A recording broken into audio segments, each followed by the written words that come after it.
What is happening YouTube? It's Matt Faircloth. So I got an exciting guest today. So as you guys know, I wrote a book called Raising Private Capital with my friends over at BRRRPockets.com. And Raising Private Capital teaches a lot how to go find money in your own network. There are people who have read that book and that have implemented what's in the book and have had success and have made a lot of money and done deals through what they've learned through Raising Private Capital. So if you guys have not read Raising Private Capital yet, just go to derosagroup.com, DEROSAGROUP.com, and pick yourself up a copy of it there. You can also get it from Bigger Pockets or Amazon. If you buy it from through the Derosa site, it's just going to forward you over to Bigger Pockets. But if you get it there or on Derosa site, wherever you go, you're going to get a big basket of goodies and lots of extra stuff that they're going to throw in. If you buy it for Amazon, it's going to be a little bit cheaper, but you're not going to get a whole bunch of extras. Today's Derosa success story is a friend of mine, Kevin Brenner. And Kevin, you run you are a co-host on a podcast called Active Duty Passive Income. Before we get into your success story, just tell everybody a little bit about yourself so they can get to know who you are. Hey, thanks for having me on the show, Matt. So I started real estate about 2 years ago. So I'm, as far as real estate goes, pretty new, but been hitting it hard ever since. And I started with a VA. So I'm active duty military, stationed now in Washington, D.C. at the Pentagon. And I started using my VA. I got a quadplex and was able to get into a quadplex. Time. Just so everybody knows, when Kevin's referring to a VA, you're talking about a what? People might think you'll use a virtual assistant to find your deal. I happen to know that's not what happened. So what are you? Veterans, the VA loan. So Veterans Affairs loan, 0 down, 100% LTV that veterans and active duty military have access to. 0 down, up to 4 units. You got to live there. Yep. And great give back to those that are serving our country like you. And by the way, thank you for your service to our country. So 4 family on a VA loan, 0 money down. Sounds awesome. Keep going. Pick it up from there. Yeah. So, with that deal, I got into this quadplex. With all the closing costs and everything, I ended up being about $3,000 out of pocket, got myself a quadplex, was able to put about 40K into it and consequently double the rents in each unit. And because I got orders to go to Washington, D.C. in the middle of all this renovations, because you get 60 days from the day of closing, you have to move in within 60 days, right? Just like an FHA, just like anything. I got orders and I said, hey, sorry, I got to go. And I ended up moving to D.C. So, and obviously when you get orders, you get a VA loan, sorry to cut you off. If you have a VA loan and you get orders, they'll release you from the requirement to live there. Okay. Got it. So now you're in DC, you got this 4 family that's cash flowing. You don't mind me asking how much per month? Post reno, it cash flows about $2,500 a month. Boom.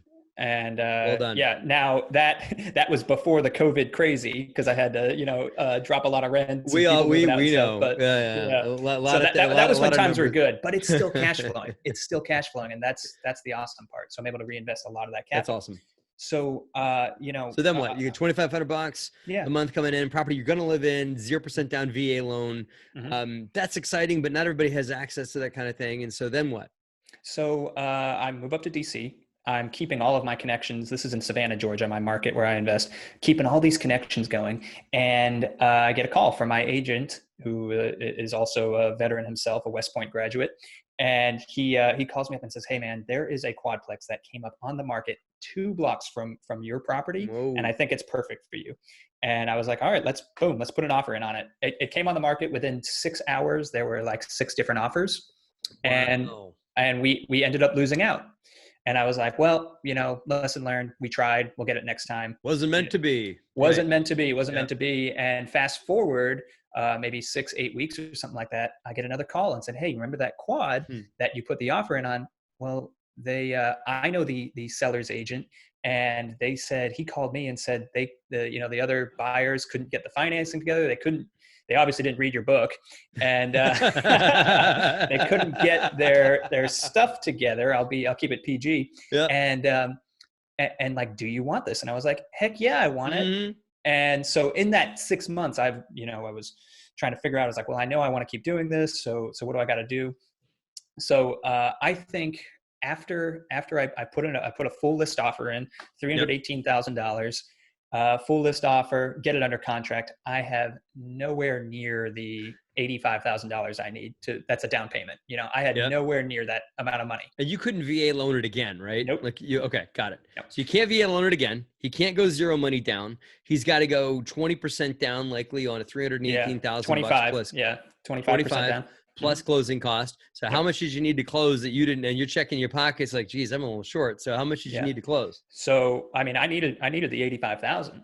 $85,000 to close a deal that would likely make you. What was your projections on cash flow? That one, you know, so that one was currently renting for about $600 to $700 a door, and you know, my projections had it about $1,200 a door. So it's the same thing, kind of renovate it. Wow. Our renovation budget on that project was $78,000. However, as it stands right now, I'm at $52,000 spent, so I'm significantly under budget. I have one more job to do, but it's only going to cost me like $6,000 to $8,000. So I'm going to be way under budget on my renos, and you know, I'll be cash flowing pretty dang good on that one. What do you calculate it to be? So that cash flow is going to be around $2,000 per month. Sweet. Yeah. That's great. So I think that I think this video may create a little more competition for you, a little more friends in Savannah, Georgia, because it sounds like an awesome market in that. But let's keep moving. So then you needed $85,000 to close.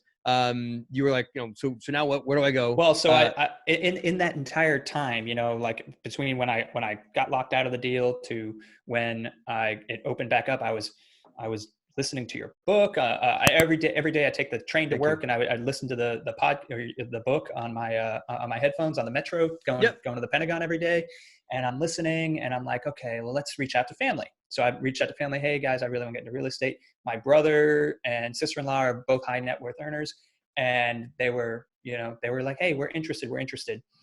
I get the deal under contract, and I say, hey, you know, Jason, this is the one. Here's all the numbers. Here's everything. I've done it. Like, I know how this works because I have exactly the same property 2 blocks away, built the same year. Everything is the same because it's just how that neighborhood was set up. Slam dunk, right? And he ended up, you know, not being able to pull the trigger. He was like, I don't know. I'm scared, blah, blah, blah. And I was like, oh, what do I do now?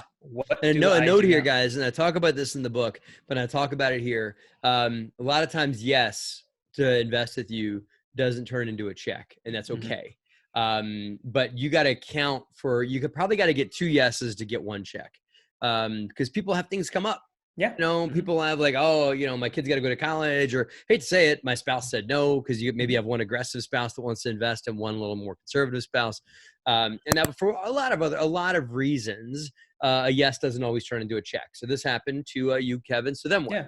So I did the thing that you showed me, and I pulled this guy out, you know, and You mean you didn't just cancel the deal after your first investor backed out? You didn't just I watched Netflix. I sat on the couch and watched Netflix. Right, this is too hard. I'm going to go back to doing nothing. Yeah. Right. No, you picked up your handy dandy cell phone, which we all probably have a couple of thousand contacts in, right? And then what?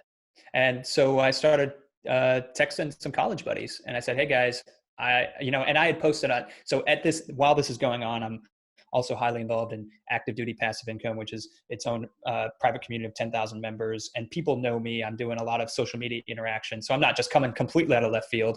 And I made a live video, and just on my personal feed, not on the ADPI feed, and said, hey, I have this real estate deal. You know, I'm interested. If anyone's interested in learning how to do real estate, just let me know. I'd love to help.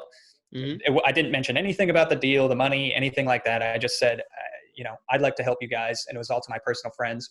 And then I was texting people, and one of my friends reached out, my old college roommate. And he said, hey, listen, you know, my wife and I were both out in Los Angeles. They're both in the movie industry. You know, he's a high net worth earner in Paramount. He's a vice president of Paramount.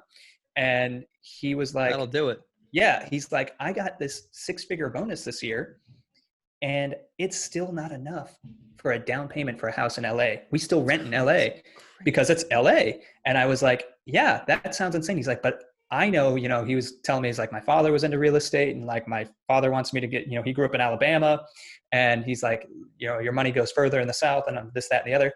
And I was like, dude, I got this thing. I just so happen to have this deal right now. Let's talk about it. and we ended up structuring something. What did you, what terms, just so everybody could, because a lot of times people either come to me or just want to know, for folks that are offering their first deal, what kind of terms do you offer investors, right? So what did you give them? So yeah, this was a learning lesson for me. So I'll tell you about the deal that I structured, and then I'll tell you about what I wish I would have done.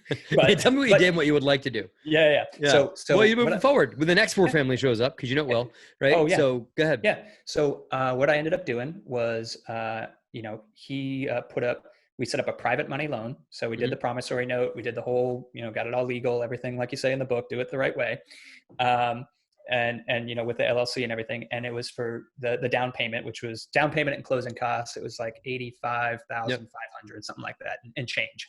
And we did a 3-year balloon at 7%. So 7%, but no payments until the end, until the exit, because the whole thing was we're gonna BRRRR this deal, right? We're gonna add a ton of value. Renovate, rent out, refinance, repeat. Got it. Yep. Okay. Yep. So we're BRRRRing the quadplex, and that still stands as the exit strategy. And when we exit, when I calculated it, he was going to get all of his money back, and I was going to make about 30 grand on it based on its ARVs. Great. So deal. I was like, okay, great. And he's out at that point. Is he out of the deal? Oh, hello. No. So what he wanted, put a pin in that one, guys. He's got all his money back, but Kevin didn't push him out of the deal at that point. So he's going to get his money back.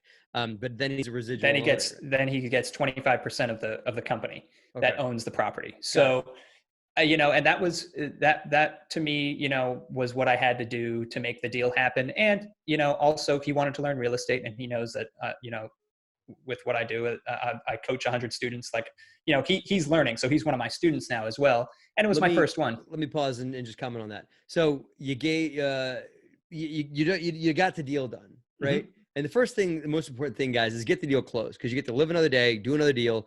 And if you structure a deal that's a little heavy towards the investor, it's okay. Just do the next deal. The only problem you got is that investor, if he comes up with another bonus to do another deal with you, he's going to expect the same terms on the next deal.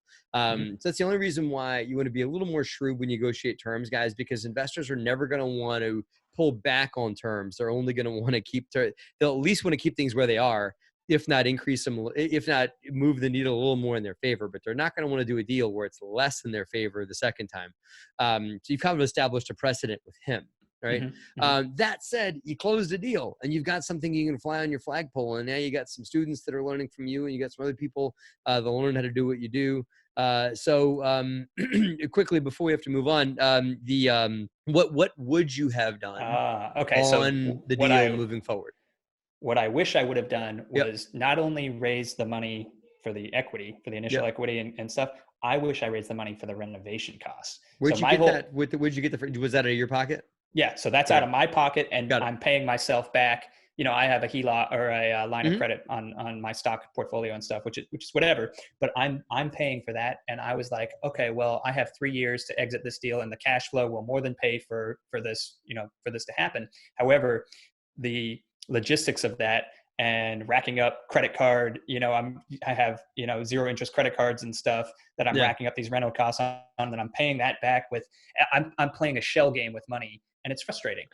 And it's just like, People do that to get started. It's okay to get started like that, man. You have little $5,000 over here and 10 grand over there, and you go and borrow it from this little 0% interest credit card. I talk about that, I talk about 0% interest it's the credit getting cards started a lot. strategy. But like now, it's like one of those things, and I'm doing more and more quadplex deals and other ones. So moving forward, let's say you got this guy back at the table. You'd have gone for the down money and the reno money. Would you have given him equity after refi? No. Well, I would actually, moving forward, what I would do is I wouldn't give them a preferred return. I would simply either go 60-40 with them straight up, and this is what it's going to cost you. It's, you want into this deal, you're going to provide, not just the 25% down, but also the whatever the rental cost will be. Or something like that. Just straight up keep it simple, guys. That is the biggest thing. Right? Kiss it. I personally, just feedback on the deal, I would have offered a little more interest, maybe like taking it to 9. And because you said you took out 30 grand at the refi. Well, here's the question. How much of that 30 grand would you have given him for the 25% ownership you had to give? Right? Personally, I probably would have slid all of it to him. I was like, here you go. Take this 30 grand for your 25%. I'm not saying that you would have had to have done that. Maybe he would have taken less.